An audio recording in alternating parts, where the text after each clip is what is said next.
नाम शब्द जो निकल कर आया, तो शब्द आया कहाँ से?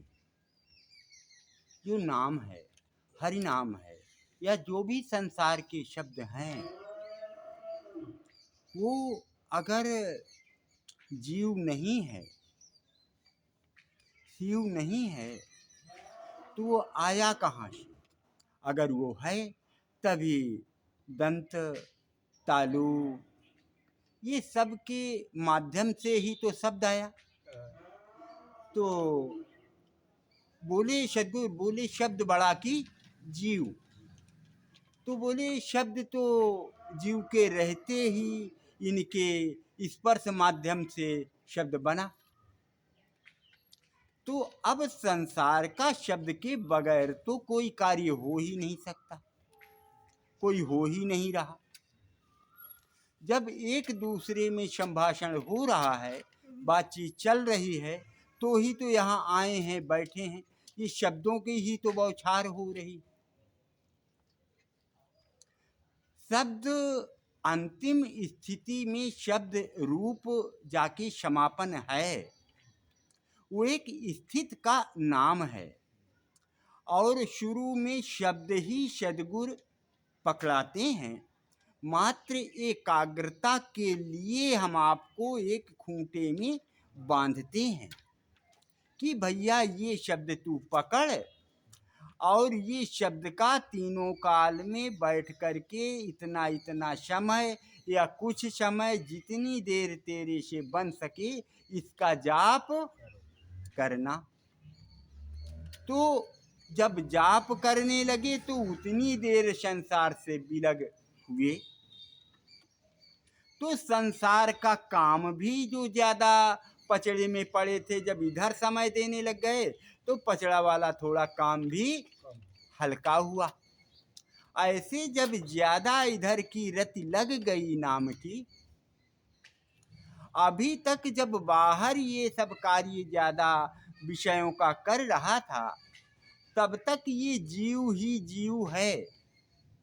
और जब इधर आने लगा, और नाम जप यज्ञ गीता में बहुत बड़ा यज्ञ बताया गया, कुछ नहीं देता या कुछ नहीं दे पाएगा। अगर हमारी शरीर है तो ही तो कुछ हो पा रहा है। तो शरीर के जो ये जितने कर्मचारी हैं, ये कर्म उसी की सत्ता से कर रहे हैं।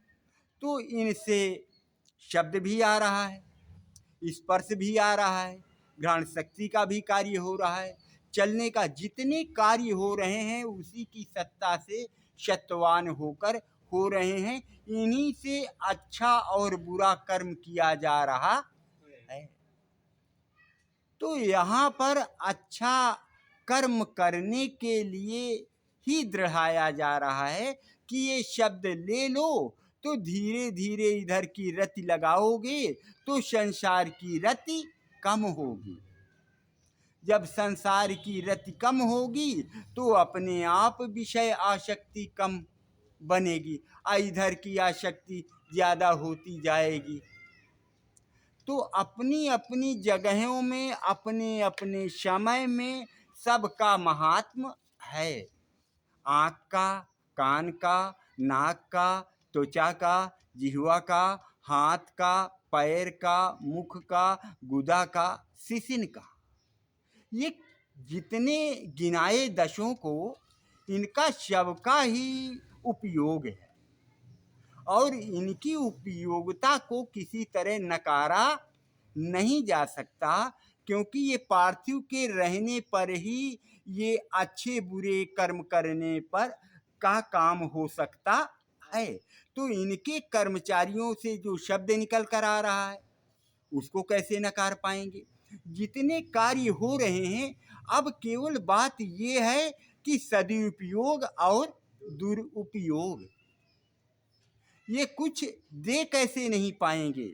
शब्द एक, किसी को आप गाली देकर देखो कैसे आपके ऊपर थप्पड़ गिरते हैं, दे रहा है कि नहीं दे रहा?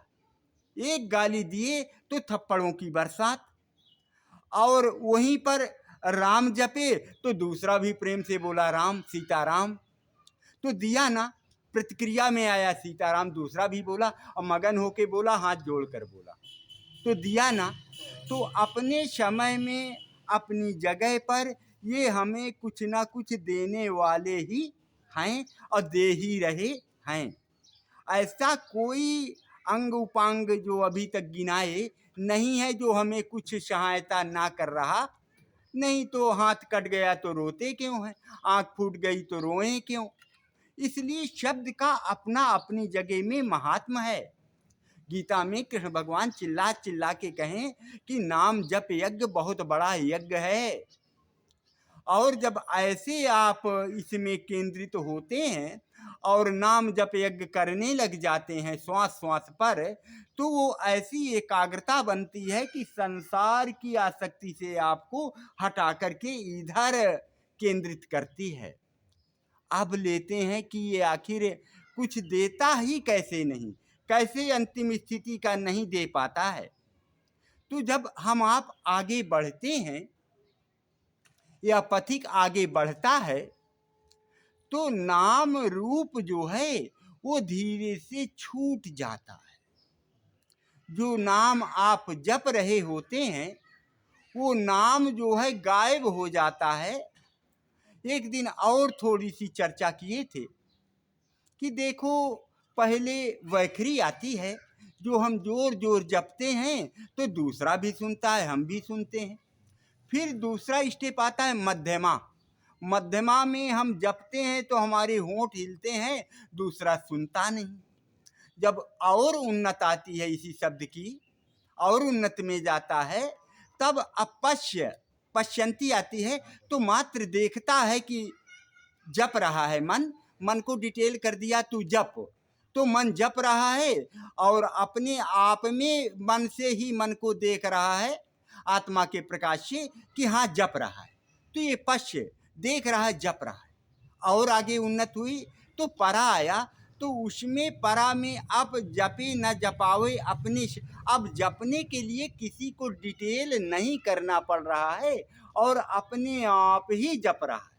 अब ये श्वास जो है जैसे आ रही है तो जप रही है, जा रही है तो जप रही है, केवल आप सुन रहे हैं और अपने आप जाप चल रहा है। ये चार स्थितियां अभी इधर की हैं। जब इनसे आगे बढ़ते हैं तो तुरी आता है, तो तुरी में फिर कहते नहीं बनता है, भाष्य में नहीं आता है, तो वहाँ पर शब्द और रूप गायब हो जाता है। तुरिया स्थिति में वहाँ शब्द रूप जो लेकर के चलते रहते हैं, वहाँ सब उनका लुप्तीकरण, वो लुप्त हो जाते हैं। अब वहाँ पर कोई नहीं बचता। कैवल्य, एकत्व, समत्व, अखंड, या मतलब जो भी एक के लिए बोले वो एक स्थिति का नाम है, उसको अद्वैत बोलते हैं। अभी जो द्वैत लेकर चल रहे थे, कोई है, प्रभु है, दीनानाथ है, वो सत्ता है, तो अभी सत्ता की चाह के लिए चल रहे थे। अब वहाँ ये चाह ही ना रह गई। पहले वासनाओं की चाह बाहर थी, अभी चाह जब इसकी आई तो अभी चाह से ही ये कार्य सब होते जा रहे थे। नाम जप यज्ञ और सब जितना हो रहा था ये क्या था? चाह। चाह तो चाह से ये सब संपादित होते गए। तो एक जगह ये चाह अच्छी थी इस तरफ का गंतव्य का, अब ये चाह भी एक जगह खत्म हो गई। अब क्या हो गया? चाह गई, चिंता मिटी और मनवा बेपरवाह, और जिनको कछु नहीं चाहिए सोई साहन शाह। साहन शाह अद्वैत की स्थिति का नाम है। साहन शाह बाहर का राजा नहीं, अब अपने आप में वो स्वयं सत्ता में स्थित हो गया, स्वस्वरूप में स्थित हो गया। तो उस समय नाम रूप मिथ्या हो गया, अब नाम कुछ नहीं कर पाएगा। साहब जी के द्वारा कितने अच्छे शब्द थोड़े से में निकल करके आए, उसमें हम इतनी देर थोड़ा कुछ निवेदन कर सके। साहब जी के लिए जोरदार तालियां।